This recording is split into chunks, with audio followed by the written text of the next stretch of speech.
Orientalism is the pattern of stereotypical representation by Westerners of Middle and Far Easterners as primitive others. This week's readings are Orientalism by Edward Said and Orientalism and the Binary of Fact and Fiction in Memoirs of a Geisha by Kimiko Akita.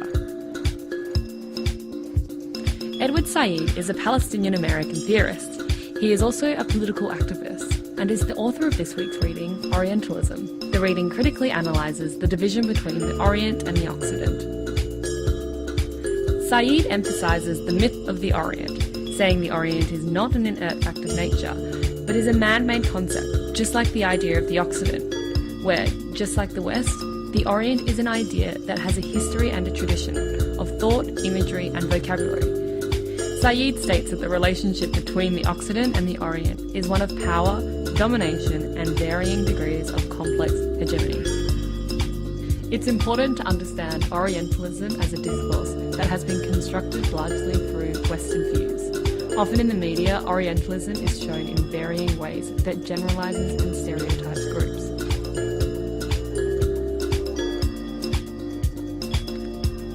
These are some dot points that generalise the concept of Orientalism. Aladdin is an example of how Orientalism is shown in today's society.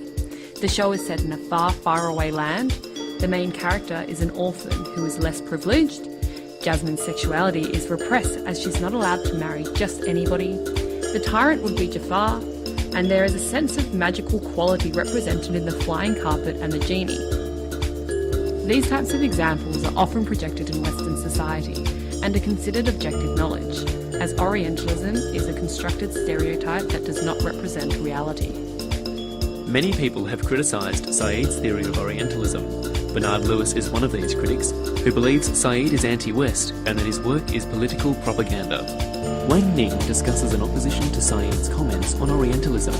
She says the texts Said discusses are mostly from the English or English-speaking world, rather than from non-English-speaking or other third-world countries.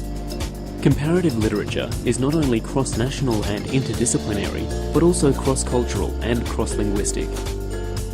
Ning describes Occidentalism as a ghost, which has already haunted Oriental countries like India and China that have long cultural traditions.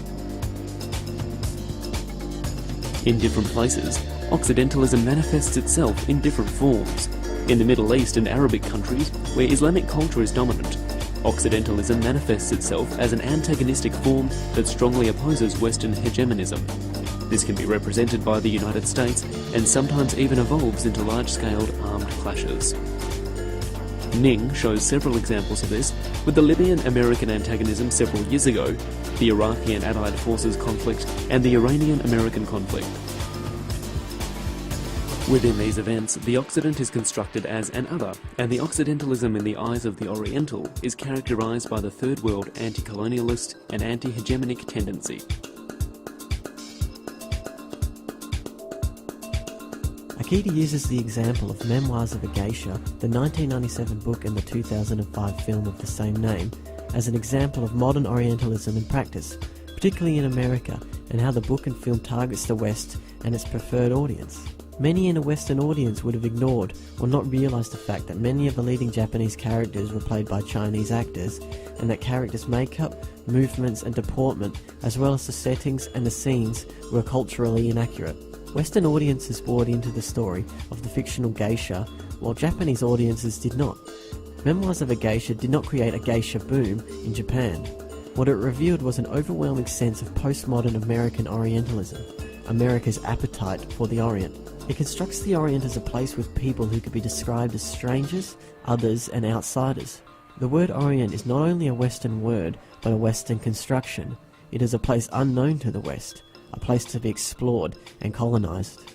The fascination with the geisha by Western audiences began in the 19th century, when they viewed them as pretty, submissive creatures wearing exotic robes and hairstyles. Orientalism shows the West as believing itself to be more culturally advanced and sophisticated than the Orient. It is thought that the West objectifies the Orient, viewing, photographing, studying and consuming. Both the book and film of Memoirs of a Geisha reinforce this binary between fact and fiction when it comes to Orientalism. Created using Powtoon.